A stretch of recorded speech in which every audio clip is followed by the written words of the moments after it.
Bagaimana membaca hasil survei terbaru LSI? Kita akan analisis bersama peneliti LSI Yosken Awas dan pengamat politik yang juga Direktur Eksekutif Indonesia Presidential Studies Nyarwi Ahmad. Selamat sore semuanya. Selamat sore, Mbak Cindy. Baik. Mas Yos, soal elektabilitas Capres 2024 ini, apa yang berbeda dari hasil survei sebelumnya? Sebenarnya secara umum belum ada perubahan peta politik yang signifikan, Mbak Cindy, dalam soal Pilpres dan Pileg. Pak Prabowo unggul dari Pak Ganjar Pranowo, meski seperti disebutkan oleh Mas Jayadi sebelumnya, kita harus hati-hati menerjemahkannya karena keunggulannya dalam simulasi 3 nama belum lewat dari 2 kali margin of error. Tapi yang lain adalah yang harus digarisbawahi, selain kecenderungan dukungan terhadap Pak Prabowo yang naik dari survei bulan April dari 30,3% menjadi 35,8%, Pak Ganjar juga mulai rebound nih posisinya dan sekarang ada di 32,2% di bulan Juli 2023. Dan tren dukungan terhadap Pak Anies itu cenderung stagnan, bahkan agak sedikit menurun dari 25% ke sekarang 21,4%. Begitu, Mbak Cindy. Apa yang menyebabkan Prabowo meraih suara tertinggi dengan 35%? Bagaimana dengan Ganjar dan Anies?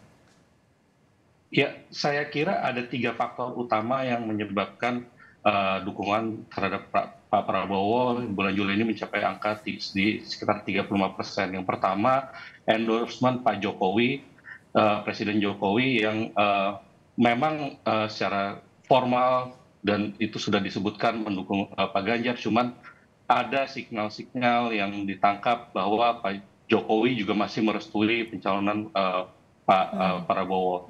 Yang kedua yang harus digarisbawahi adalah gaya kampanye Pak Prabowo yang kalau kita perhatikan berubah beberapa bulan terakhir, dan bahkan kalau dibandingkan 2019 sangat bertolak belakang seperti itu. Di beberapa kesempatan, misalkan Pak Prabowo keluar dengan gimmick menggunakan hoodie atau melontarkan candaan-candaan ringan di depan media, dan kemudian ada juga tim sosial media yang bekerja kencang gitu ya. Kalau kita lihat di Twitter, lihat di Instagram dan TikTok, itu juga mereplikasi pesan-pesan positif dan image positif yang coba diproyeksikan oleh Pak Prabowo.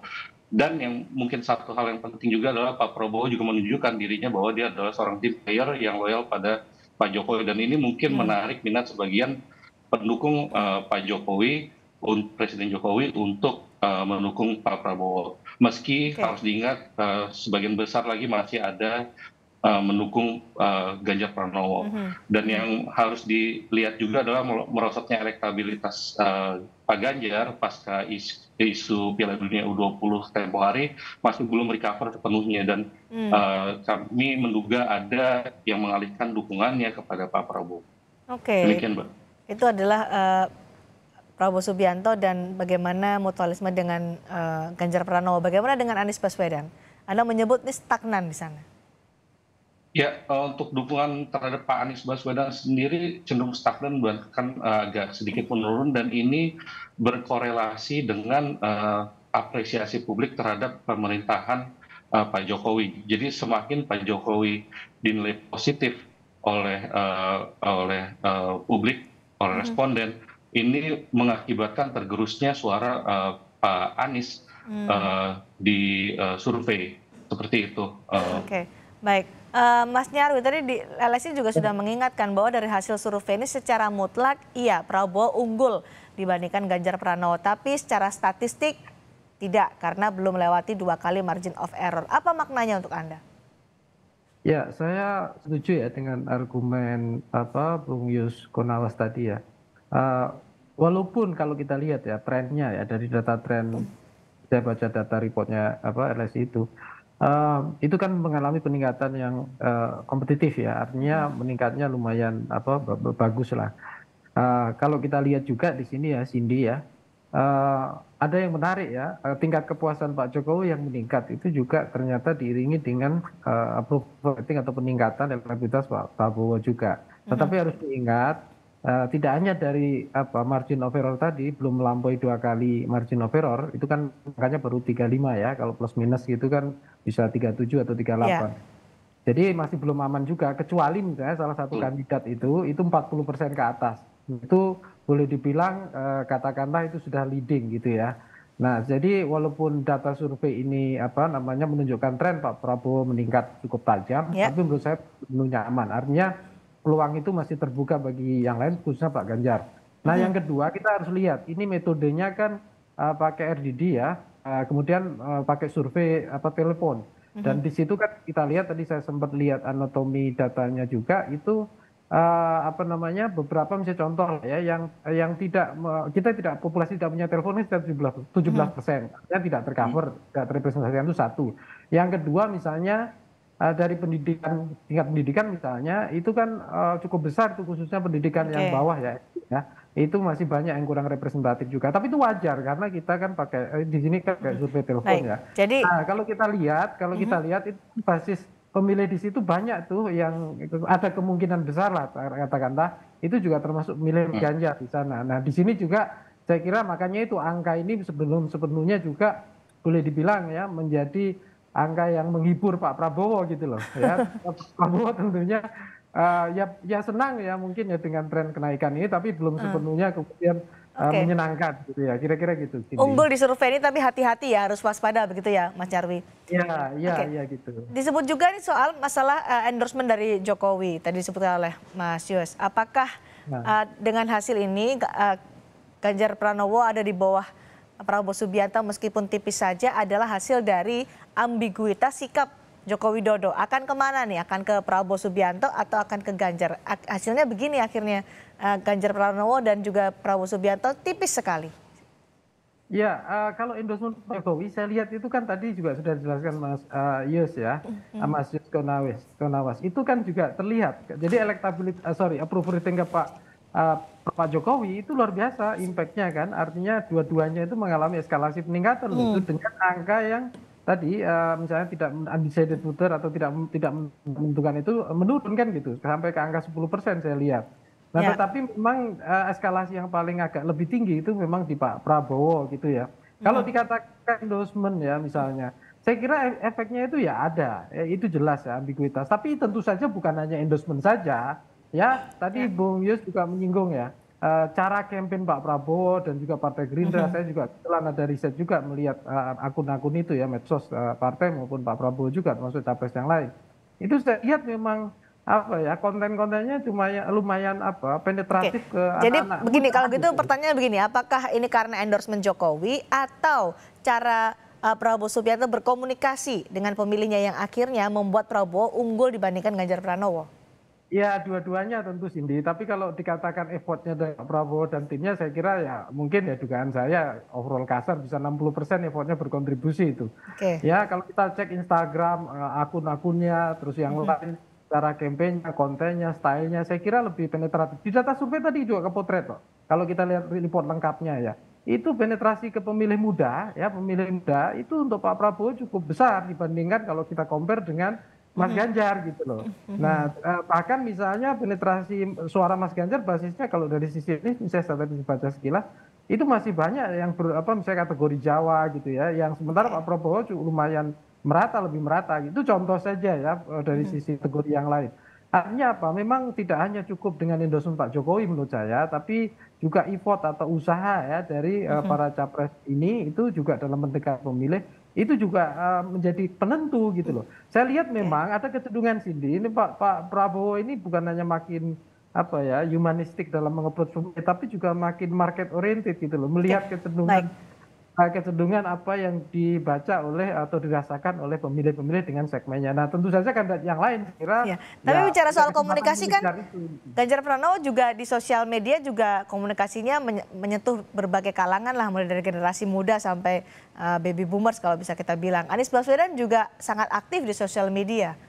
Iya. Tapi kalau kita compare secara substansi, saya kira juga ada beberapa ya. Kan begini, ada model pendekatan apakah top down ataukah bottom up. Artinya gini, sebenarnya contoh yang dirasakan masyarakat misalnya generasi Z Alpha gitu ya, misalnya soal isu konten yang ringan, ngomongin mental health, entertaining dan seterusnya, Nah, saya kira kadang-kala isu-isu yang ringan itu juga menjadi daya tarik gitu ya, Oke. atau entertaining gitu. Nah, saya lihat juga kandidat yang lain memang perlu ya. Kadang-kala kita nggak hanya bisa bicara hal yang makro besar ya, Mhm. bicara ideologi Indonesia dan seterusnya. Nah, di sini juga perlu dikompasi. Memang perlu apa namanya, perlu perlu inovasi lah ya, Cindy, dan perlu Ya. customize ya soal ini apa. Dan di sini saya kira juga sekarang ini kan pergantungan ke platform digital ini Oke. makin besar Baik. ini ya. Baik. Jadi algoritmanya juga terus berjalan sehingga Ada. ini Aha. inovasi terus-menerus gitu. Ada efek gaya komunikasi Prabowo Subianto ya sehingga hasilnya unggul dibandingkan Ganjar Pranowo di survei LSI. Iya, Mas iya. Yus, soal head to head capres, apa yang menarik dari temuan LSI dalam survei kali ini? Soal head to head capres, sebenarnya yang paling menarik adalah ada agak mengerucut kedua pasangan ya Hmm. ke Pak Prabowo dan Pak Ganjar gitu. Dan saat diadu melalui simulasi dua pasang nama, tiga pasang nama, Pak Ganjar dan Pak Prabowo itu ganti-gantian aja gitu, Oh. Mbak Cindy. Iya, Mhm. dan Pak Anies memang masih ketinggalan di belakang. Cuman yang menarik adalah saat Pak Prabowo diadu dengan Pak Ganjar aja Mhm. gitu, itu angkanya lumayan tuh, angkanya lumayan jauh antara Pak Prabowo dengan Pak Ganjar. Cuman lagi-lagi harus diingat, tadi Mas Nyarwi sudah bilang, ini juga masih permulaan kampanye, kampanye belum mulai, Ya. mesin belum panas, jadi masih banyak Oke. dinamika yang harus diwaspadai, Mhm. bahkan oleh Pak Prabowo meskipun secara absolut dia unggul, tapi kan secara statistik sebenarnya masih berada dalam posisi yang belum aman, Mhm. kayak gitu. Soal head to head yang unggul nih berarti yang mendapatkan suara dari Anies Baswedan begitu ya? Suara pendukung Anies Baswedan. Suara pendukung dari mungkin suara Anies Baswedan stuck di angka sekitar 20-an%, Mbak. Cuman sisanya itu kan dapat dukungan dari mereka yang belum memilih sebelumnya, Mbak. Oke. Atau yang mengalihkan dukungan gitu, yang tadinya dari Pak Ganjar pindah ke Pak Prabowo, atau yang Mhm. sebelumnya belum menentukan pilihan. Dan Mhm. itu sampai saat ini pun masih ada di angka 2 digit tuh, di atas 10% yang masih belum menentukan pilihan. Dan Oke. itu masih membuka peluang buat semua kandidat sebenarnya saat ini untuk Memperebutkan mereka yang belum. memperebutkan ya. Aha, memperebutkan swing voters ini ya. Kalau soal Betul. cawapres nih, Mas Yus, nama Erick Thohir Ya, kan selalu di posisi teratas, termasuk juga di hasil survei LSI ya. ya. Yang Hmm. menarik, Pak Erick Thohir sekarang ada biasanya itu Pak Ridwan Kamil, cuman sekarang Pak Erick Thohir itu ada di angka di top 5-nya itu Pak Erick Thohir 14,3%, atau di simulasi 7 nama Pak Erick Mhm. Thohir keluar dengan 21,2%, diikuti Pak Ridwan Kamil, Pak Mahfud, Mas Ahaye, Mas Sandi, dan ada juga Bu Kofifa dan Pak Erlangga gitu. Dan ini terus terang cukup surprising, dan mungkin banyak faktor yang berkontribusi terhadap naiknya popularitas Pak Erick Thohir gitu. Mhm. Karena belakangan juga soal bola, soal PSSI, posisi Mhm. dia yang sering muncul di media itu juga berkontribusi saya kira terhadap naiknya dukungan terhadap Pak Erick Thohir. Apalagi kalau dilihat di satu segmen survei yang lain, Mhm. dari 50 orang yang tahu, 50 responden yang tahu Erick Thohir, dari yang mengetahui Pak Erick Thohir 90% menyatakan sangat puas dan puas terhadap kinerja beliau sebagai ketua PSSI. Mungkin ini berkontribusi terhadap kenaikan Pak Erick Thohir, dukungan terhadap Pak Erick Thohir. Oke, baik Mas Nyarwi, baik cawapres ini juga menarik untuk disimak karena namanya suka berubah-ubah. Biar kemarin beberapa saat lalu dalam hasil survei Sandi yang unggul. Tapi saat ini ada nama Erick Thohir yang mengungguli Sandiaga Uno. Ada nama Mahfud MD juga masuk dalam radar. Analisa Anda soal ini? Ya, saya lihat ya visibilitas Pak Erick ya di publik itu, Pak Erick itu ingat ya, apa harus kita lihat ya, Cindy. Itu berbeda dengan yang tadi nama disebutkan ya, seperti Pak Sandi maupun Pak Mahfud, nama-nama top lah ya yang sudah masuk di radar survei. Karena Pak Erick ini punya dua panggung sekaligus, kalau Ya. satu sebagai Menteri BUMN, yang Mhm. kedua itu PSSI kan gitu. Mhm. Saya kira dua panggung ini dua-duanya punya demand atau daya tarik luar biasa di mata publik, apalagi isu terkait misalnya sepak bola dan lain-lain. Ya. Nah, panggung ini menurut saya juga berpengaruh ya, walaupun tadi tingkat pengenalan misalnya ya, itu juga saya kira menjadi daya daya elevasi semakin banyak dikenal, tentu ada peluang ya untuk makin didukung misalnya begitu. Tetapi kan saya lihat Pak Erik ini juga stylenya juga saya kira juga acceptable ya di kalangan terutama anak muda dan seterusnya. Dan kita tahu secara demografi kan bahwa ke depan ini nantinya pemilih kita di usia 40 ke bawah itu kan 52, sekian atau 53%-an Ya. dari total pemilih. Dan ini jumlah besar sekali.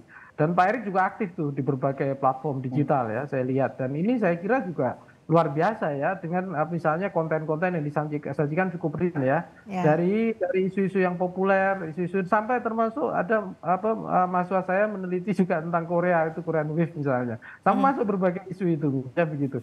Jadi saya kira variabilitas isu yang coba ada istilah isu ownership sebenarnya. Nah, ini Pak Erik saya lihat berusaha menjangkau dengan daya tarik isu ownership yang makin luas untuk jangkau pemilih yang makin lebar. Nah, ini saya kira cawapres yang lain juga mungkin perlu ya namanya berkompetisi ya, perlu juga melihat juga apa yang bisa dilakukan untuk memperluas ya penetrasi potensi pasar yang bisa didapatkan ya menjelang Pilpres mendatang. Saya kira itu. Dan tadi disebutkan oleh juga Mas Yos, ada swing voters yang bisa diperebutkan oleh 3 baca pres menjelang pemilu 2024. Jumlahnya besar ya, 2 digit ya, di atas 10% nih. Mas Yos, siapa yang nanti menurut Mas Nyarwi yang bisa mengambil hati swing voters ini untuk bisa menjadi suara untuk mereka? Ya, swing voter ini kan biasanya cukup banyak jenisnya ya. Ada yang mereka sangat rasional, ada yang emosional, juga ada yang demand-nya sangat tinggi, ada yang sangat kritis, ada yang mungkin sampai ignoran ya. Ignoran itu tidak peduli sama sekali dengan pemilu, kira-kira gitu. Nah, ini juga tantangan di masing-masing tim ini ya, misalnya pasangan pendukung capres maupun cawapres untuk menganalisis dulu kan gitu, mengenali mereka ini siapa kan gitu. Tetapi mayoritas ya swing voter itu orang-orang yang kritis ya, artinya kelompok-kelompok yang dia sangat rasional, yang mengevaluasi, dia punya record dan dia juga punya intensitas untuk engagement yang interaksi yang cukup baik ya, bahkan mungkin bertanya, mengoreksi atau mempertanyakan dan ini saya kira butuh model marketing dan kampanye yang lebih interaktif ya, lebih empatik gitu. Saya kira itu nanti mereka juga kalau di antara beberapa cawapres yang ada, saya kira itu potensinya masih overall ya, Cindy yang menurut saya masih sama lah, masih terbuka ya. Buktinya apa? Tidak ada angka yang sangat fenomenal kan ya, yang didapatkan Sangat tipis oleh ya. masing-masing itu kan gitu. Itu kira-kira. Baik, masih sangat dinamis bagaimana hasil survei dari LSI dan sekitar 7 bulan lagi menuju pemilu 2024 semua bisa berubah. Terima kasih Mas Nyarwi, terima kasih Mas Yos sudah berbagi pandangan di Sapa Indonesia malam hari ini.